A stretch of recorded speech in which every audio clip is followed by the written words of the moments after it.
नमस्कार, मैं भारतीय विश्वविद्यालय से हिंदी विभाग में डॉक्टर रुचि सक्सेना आज आपको बताऊंगी अनुसंधान की परिकल्पना।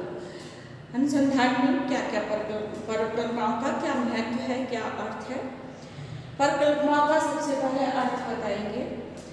परिकल्पना, परि प्लस अकल्पना दो शब्दों से मिलकर बना है।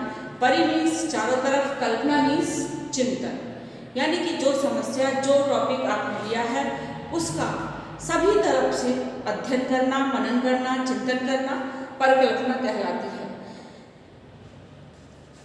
परिकल्पना से तात्पर्य किसी समस्या से संबंधित समस्त संभावित समाधान पर विचार करना है।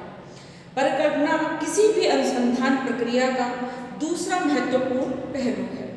इसका मतलब है कि किसी समस्या के विश्लेषण और परिभाषीकरण के पश्चात उसमें कारणों, कार्यकारणों संबंध के पश्चात उसमें पूर्ण चिंतन कर लिया गया है।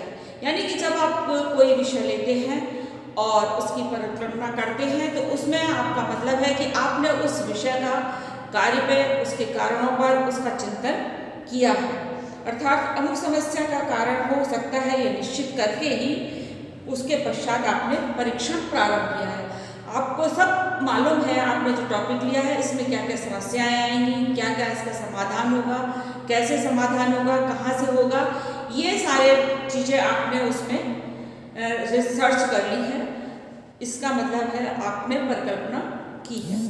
अनुसंधान कार्य परिकल्पनाओं के निर्माण और उसके परीक्षण के बीच की प्रक्रिया है। परिकल्पना के निर्माण के बिना ना तो कोई प्रयोग हो सकता है और ना कोई वैज्ञानिक विधि के अनुसंधान ही संभव है।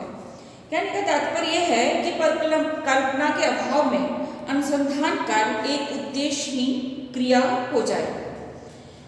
उसके बाद आता है परिकल्पना की परिभाषा। इसमें क्या परिकल्पना से क्या समझते हैं, परिभाषा को समझाना आवश्यक हो गया है कि क्या है परिकल्पना।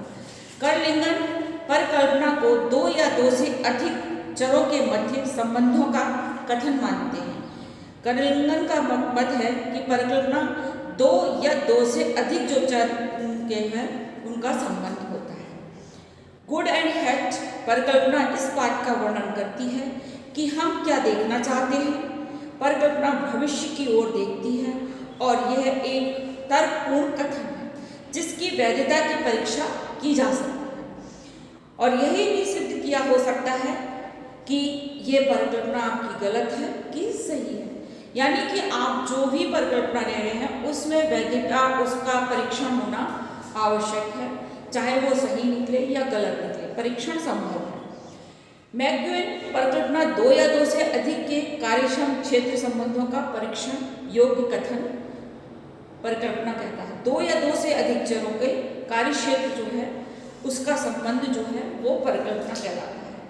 मोले परिकल्पना एक धारणा अथवा तर्क वाक्य है जिसकी स्थिरता की परीक्षा उसकी अनुरूपता, प्रयोग, अनुभवजन्य प्रमाणिकता तथा पूर्व ज्ञान के आधार पर किया जाता है।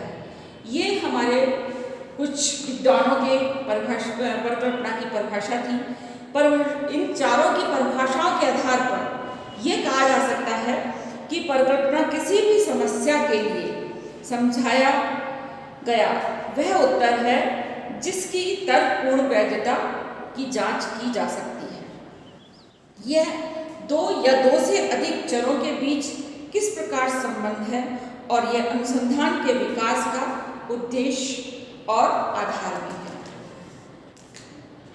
नेक्स्ट पॉइंट आता है परिकल्पना के स्रोत। परिकल्पना का स्रोत क्या क्या है। सबसे पहले है जो समस्या आपने ली है, जो टॉपिक आपने लिया है उसका संबंध साहित्यिक, उससे संबंधित साहित्यिक अध्ययन करें और उपयुक्त परिकल्पना का निर्माण करें। उससे जो भी टॉपिक है उससे संबंधित आप साहित्य की खोज करें। दूसरा है विज्ञान। विज्ञान से प्रतिपादित सिद्धांत परिकल्पनाओं को जन्म देता है। तीसरा आता है इसमें संस्कृति। संस्कृति परिकल्पनाओं की जननी है। संस्कृति से ही परिकल्पनाएं बहुत उत्पन्न होती हैं। प्रत्येक समाज में विभिन्न प्रकार की संस्कृतियां होती हैं और प्रत्येक संस्कृति सामाजिक एवं सांस्कृतिक मूल्यों के एक दूसरे से भिन्न होती हैं। कहीं भी एक समाज जो है दूसरे समाज से कुछ न कुछ कारणों से या सांस्कृतिक माध्यम से या सामाजिक माध्यम से थोड़े थोड़े भिन्न होते हैं और उन भिन्नताओं के आधार पर ही उसमें से परिकल्पनाएं जन्म लेती हैं। और जब इन समस्याओं से संबंधित चिंतन किया जाता है तो परिकल्पनाओं का जन्म होता है। जैसे कि कई लोग सामाजिक मान्यता है कि चिकनी चीज़ें यानी वसा युक्त खाना खाने से मुहासे होते हैं। बिल्कुल सही है, पर इस पे कोई एक वैज्ञानिक तथ्य नहीं है और कोई लोग बहुत चिकना खाने के बाद भी उन्हें मुहासे नहीं होते हैं और कई लोग एक दिन भी खाते हैं तो मुहासे होते हैं। तो ये जो इस पे हम जब परिकल्पना करेंगे तो ये प्रामाणिक तौर पर वैज्ञानिक तौर पर सिद्ध नहीं होगी, ये हमारी सामाजिक और सांस्कृतिक की उपज है। नेक्स्ट एक आता है कि अगर हम 6 घंटे नींद नहीं लेते हैं और उसके बाद कार्य करते हैं तो जो व्यक्ति 6 घंटे नींद लेकर कार्य करता है वो हमसे बेहतर कार्य करेगा। ये परिकल्पना है कि ये परिकल्पना वैज्ञानिक तथ्य पर आधारित है, तो ये हमारे लिए सर्वमान्य हो जाती है। और जो पहले वाली हमने बताई थी कि वहाँ से होने वाली वो परिकल्पना हमारी सामाजिक और हमारी संस्कृति से उत्पन्न थी। दूसरी होती है व्यक्तिगत अनुभव। व्यक्तिगत अनुभव भी परिकल्पनाओं का आधार होता है, किंतु ये नए अनुसंधान कार्यकर्ता के लिए मान्य नहीं हो पाता है क्योंकि उनको अनुभव नहीं होता है। व्यक्तिगत अनुभव कैसे आता है कि जब हम उस कार्य क्षेत्र में कार्य करते करते हमको काफ़ी समय हो जाता है, तब वो अनुभव से जो हमें प्राप्त होता है उनसे हमें परिकल्पना जन्म लेती है। दूसरा नेक्स्ट पॉइंट है अनुभवी व्यक्तियों से चर्चा कर।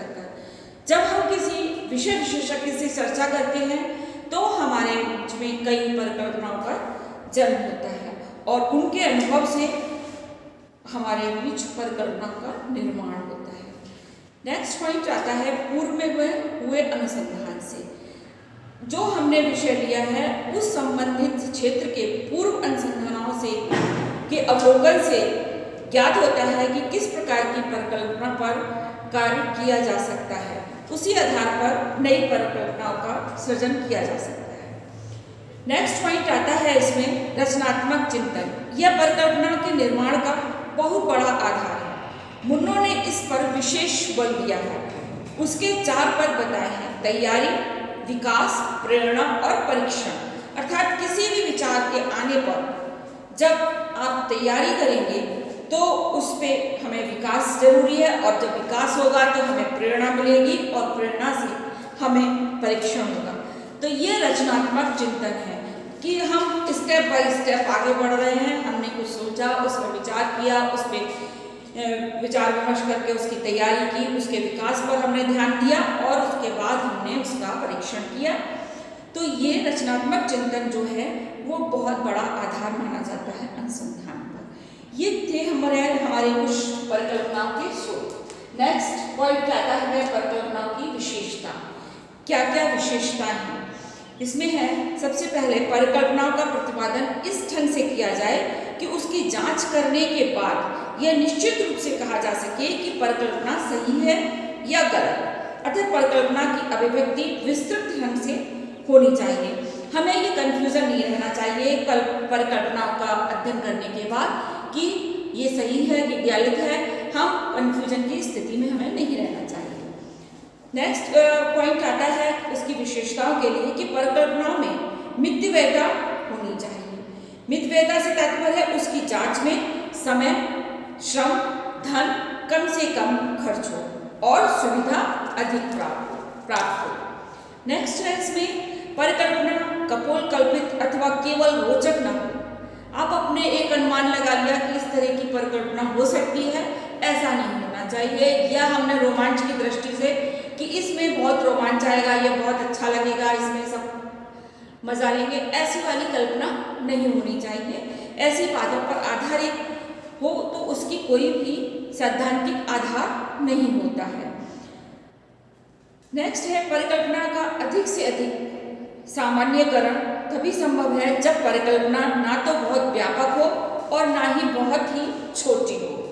किसी भी परिकल्पना को संकीर्ण होना चाहिए जिससे उसके द्वारा किया गया सामान्यीकरण उचित व उपयोगी हो।